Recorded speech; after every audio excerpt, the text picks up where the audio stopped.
you leave this video, you're gonna know how to hone a knife. And I'm not gonna talk about holding an angle like this and then splitting the angle and then splitting that and then magically holding that angle. I'm gonna talk about the actual pathway you've got to figure out in your brain so you can hone any knife. There's a lot of videos start out say, oh, you see guys do this real fast. Well, that's all theatrical. There are chefs, there are professional butchers that can do this very quickly and effectively. And the reason is they create this feedback loop in their mind based on the sound and the feel against that rod. That's what they're going off of. And that's what this video is all about. So let's dive right in. So to master this, first you have to understand the anatomy of a knife. On your kitchen knives, you've got the face of the knife here, and then you've got a single angle that goes down to the apex, and that creates the cut, right? That's the cutting apex, right? So you've got one bevel that comes off the face of the knife. Now on your hunting knives, and a lot of other thicker knives, you've actually got multiple bevels, right? You've got the spine of the knife, you've got a primary bevel here, and then you've got a secondary bevel, or kind of the cutting bevel is what I call it. So you've got multiple bevels there. You can see on this knife, it's a little bit different.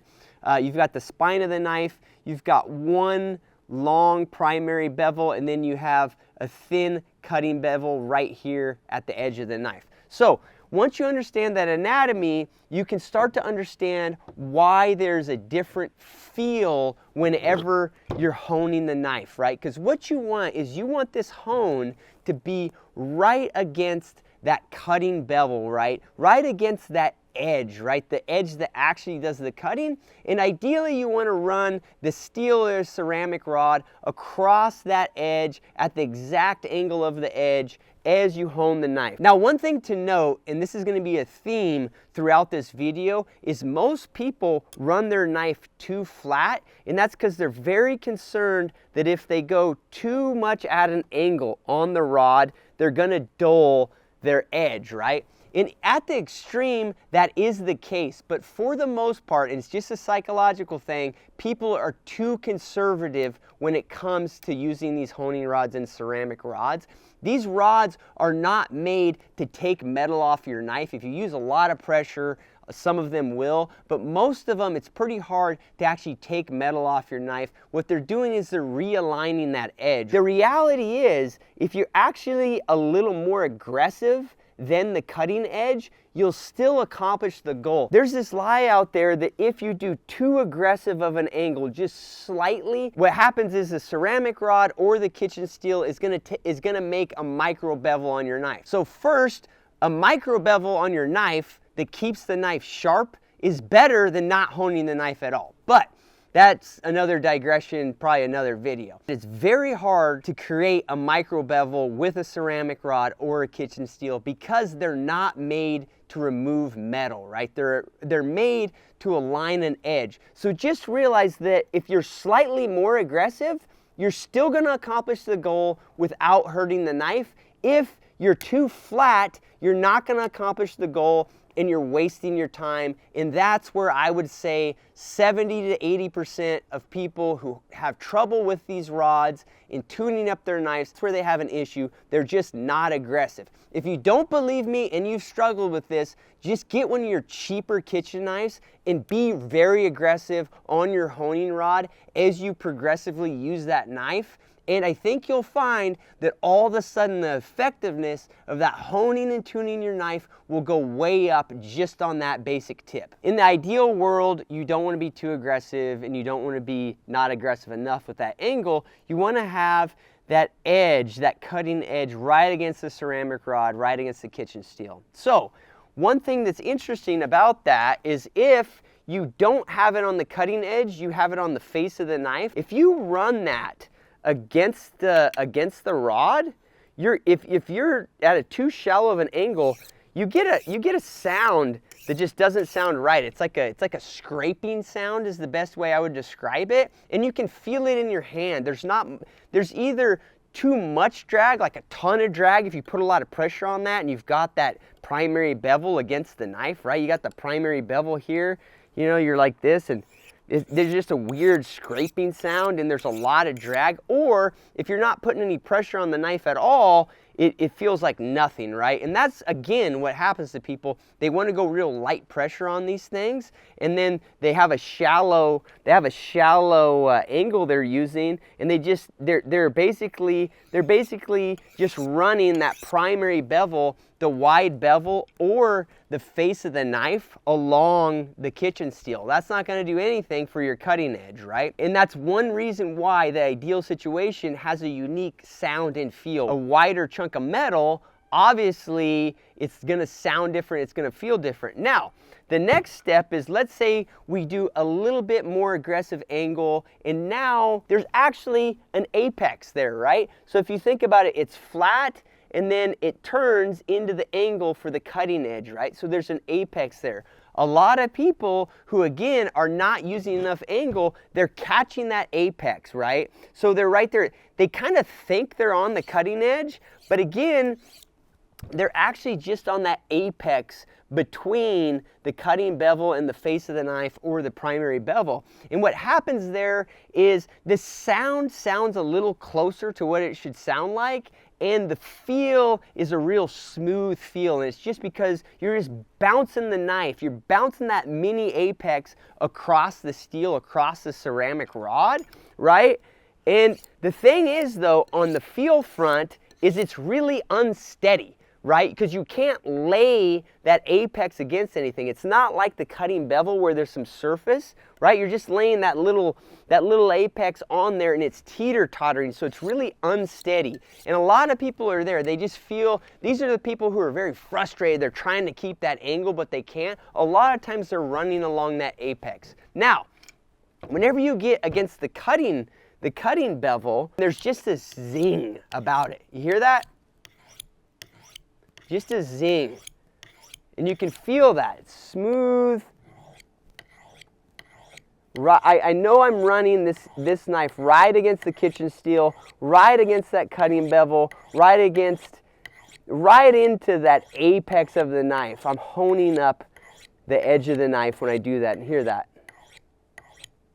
Not like this. Hear that? That's the primary bevel, or the face of the knife. This is the cutting edge. It's solid. I feel it. Same deal here, different knife. Same thing, though. I can catch that edge, and I just feel, listen. That's the cutting edge. And you can't feel it, but you can hear it. Okay? And then here, if I go against that primary bevel, hear that scratching? Ah. I'm describing the sound, which you can probably notice, and I'm really relying on the feel. So how do you get that? Well, I got to show you how to build up that pathway, and basically what it is we got to create a quick feedback loop. Find a knife that has some thickness to it, not a boning knife, not a fillet knife, probably like a hunting knife, a more utility knife, something that's got a fairly thick spine. And the reason being is what that's gonna do is it's gonna give you a knife that has a wider bevel given a certain angle, right? So like this knife has a much wider cutting bevel than, say, this boning knife does, and that's because the thickness of the knife. So this is just for learning this technique. And what you want to do is you want to get a Sharpie. And no, this isn't the same thing that you've seen on sharpening videos. There's a little difference. So what you want to do is you first want to do what they do in all sharpening videos, and you want to cover that cutting bevel. Now what you want to do is you want to cover another marker's length, right? So it might be like 1/8 of an inch onto the primary bevel, or if there's only one bevel on the knife, just the face of the knife, right? So you end up with a double thick line that's covering the cutting edge onto the primary bevel or the face of the knife. So I want you to hone your knife like you always have been. Just take 5 strokes on the side that you have the marker on.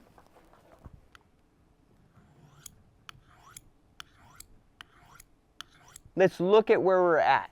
The vast majority are going to find that you're on the face of the knife, the primary bevel of the knife, or you're on that in-between apex, right? Between the face and the cutting edge, or between the primary bevel and the cutting edge, right? Right where it turns to go down to the cutting apex. And you're going to see that because the top of your marker is there, the black is still there, and then down at the cutting apex of the knife, there's still black. So what this tells you is one of three things in the realm of honing, right? Two of them are going to be more common. One, you might just be taking marker off the face of the knife, off the primary bevel of the knife, and that means that you're way too flat, right? You're way too flat, and you're probably creating that scratchy sound. Second, if you've got some of the cutting edge is missing some of the marker, but the apex of the knife still has dark marker on it, you're hitting that part of the knife where it turns for that final edge down to the cutting apex. This is where a lot of you are gonna be, and that's why you feel instability, right? A small chunk of you are going to be too aggressive, and that's actually the easiest one of these to fix because you just lay off a little bit and become less aggressive in that angle, and you can find it. Now, once you've categorized yourself in there, don't change anything, but think about how it feels, right? So flat, lots of stability, scratchy, you know, really varies depending on how much pressure you put. If you put more pressure on, it's hard to drag it. Light pressure doesn't feel like anything, right? So that's what that feels like. If you're on that turn, right, you're not quite to the apex, it feels okay. It kind of has a little zing to it, right? But you're still wobbling along that, right? It's hard to be steady with it. So you'll categorize yourself where that is. Now, once you've done that, what you want to do is you want to start your natural stroke, the one you've always been doing, the one that probably hasn't been working, and you want to start making it more and more aggressive until the marker disappears from the apex of your knife.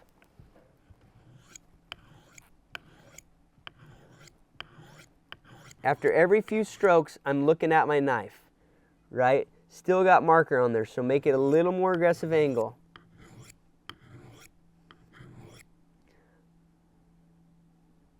Now I'm starting to hit that apex of the knife because I have no more marker along that edge, right? So I'm right there along the cutting bevel of the knife, along the cutting edge. And now, as I get there, I want to remember what that feels like, what that sounds like. You hear that zing, you hear that slight steady drag, the stability that comes from laying that whole cutting edge against the steel, against the ceramic rod. Okay, so that's the trick. You want to just slowly keep that angle up higher and higher and higher until you remove all that marker, and then don't go beyond that. Just get a feel for what that feels like. So what I recommend is the next 10 times you do this, the next 10 times you pull out your honing steel, do that to your knife. And once you've done it a few times where you're starting to build up that feedback loop, you know what it sounds like, you know what it feels like to be along that cutting edge, then you can start using these knives that are thinner and have a much smaller bevel because you're gonna be on that bevel, right? So you don't have to be so nitpicky. And you can just put your marker right on that bevel, right on the apex of the knife, right off one side of the apex of the knife, and then you can just hit it with your steel.